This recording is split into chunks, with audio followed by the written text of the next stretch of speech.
Hey guys, it's Olga. I'm really happy to see you. Today I'm not going to take that much of your time. I just want to share with you 3 journaling prompts that actually can transform your life, improve it, and make it more mindful. And despite the fact that they are so powerful, they don't take that much space and that much time, which is something that I like about them a lot. I've been using them in times when I felt lost or when I felt like things are getting too complicated or when I was experiencing something like generally weird and I wanted to get clarity. They have been working for me like 99.9%. And there is a chance they're gonna work for you. So without further ado, let's take a look at what I'm talking about. Let's dive into my journal that I'm currently using. This is a common planner by Sterling Ink with a lot of blank pages in the back that I have started to use as an everything in one journal. So prompt number 1 is right over here. This is, guys, like a real life examples. Like, this is exactly what I'm journaling about, so please don't pay attention, please, to the content, just pay attention to the structure. This one is the one containing 2 simple questions. It's about what has been draining me lately and what gives me energy.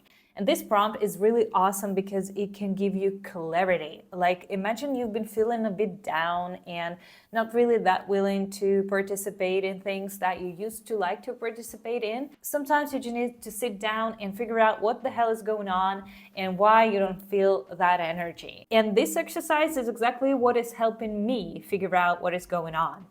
Like, I just, for instance, put a list of things that I felt like has been draining exactly. And this is also good for the history because over the time I can look back on some things that have been draining me and see how they change, evolve, whether or not I go back into the same patterns. And then I have mapped out like random things. I was thinking about excessive dopamine, and I was just brainstorming and thinking why it is so important and what has led me to think about it in the first place. And then I ended up creating an extensive detox flow because honestly, I've been thinking lately that excessive dopamine is the reason why I feel actually not so energized. And I'm not talking only about social media and all this kind of stuff.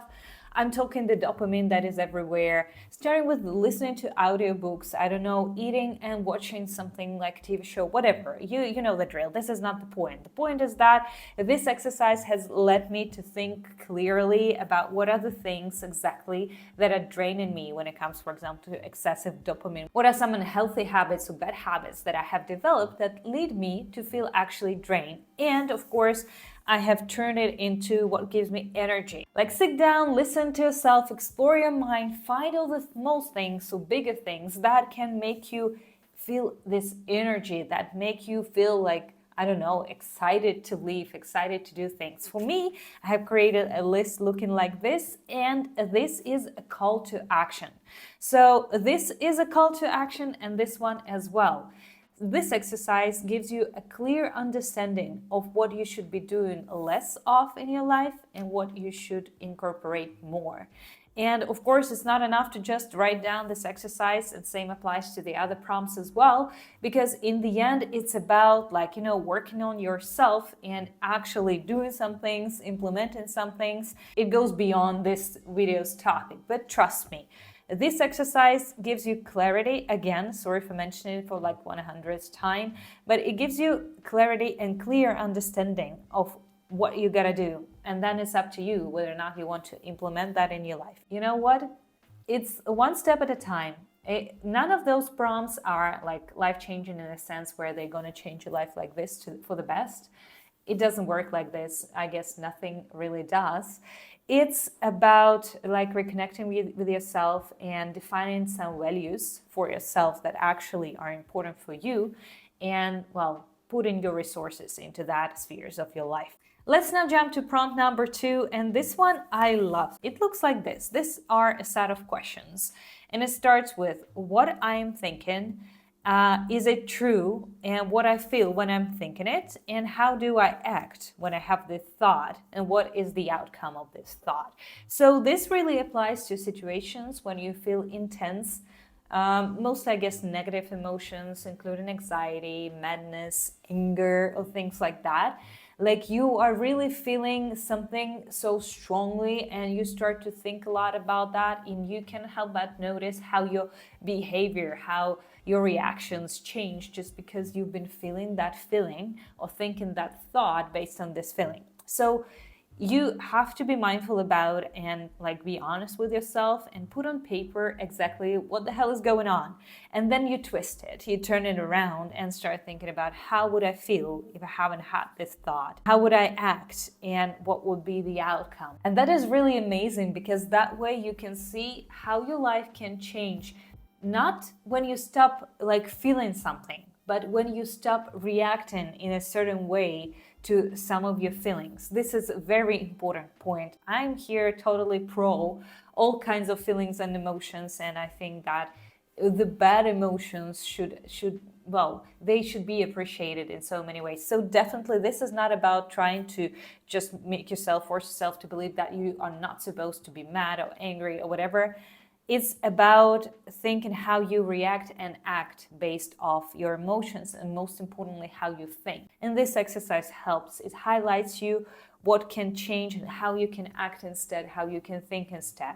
And the last, but not the least, is the exercise that I use when I'm trying to, well, to just, not be there like in my mind thinking and imagining things, but I want to really get things done and achieve something. Because we are so often thinking about some random goals and dreams and something that we want to achieve. But when it comes to dividing it and creating a structured plan out of this, we sometimes really suck. So this exercise helps me do that. And I start off with a lot of background work when I think a lot about vision. And I've been talking about that in my 12-week plan video. It's important to develop an emotional connection to your goal. Otherwise, you probably won't ever do it. You need to understand how that goal aligns with your values and with your actual desires. So this, all of it, creating a vision and adding a meaning to the goal, is something really important. So I'm really telling you, don't skip that. Take some time and make sure that you write it down and it is true and you believe it yourself. Otherwise it's not going to work. And then I think about structure. Okay, what are the main milestones and components to that goal, and what resources I'm going to need and what time frame I'm setting for myself. And then I'm creating straight ahead, just on top of my head, weekly routine example. And then I'm thinking about more like strategy or flow, where I'm thinking about every single month inside that time frame or whatever, what's going to be my focus, what are going to be my goals, and how I'm going to achieve it. And you know what? It takes some time, definitely. It's not like a 5-minute exercise. It can take 20, 30 minutes, depending on the complexity of your goal.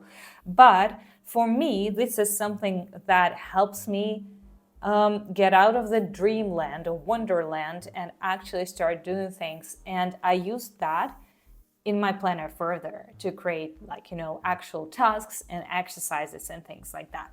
So guys, this is it for today. I hope you found some of those prompts really interesting and inspiring, and you're going to use them and you're going to see the benefits the same way that I saw them. And I wish you guys all the best. You are awesome. So have the most amazing and awesome and beautiful day, and I'll talk to you soon. Bye-bye.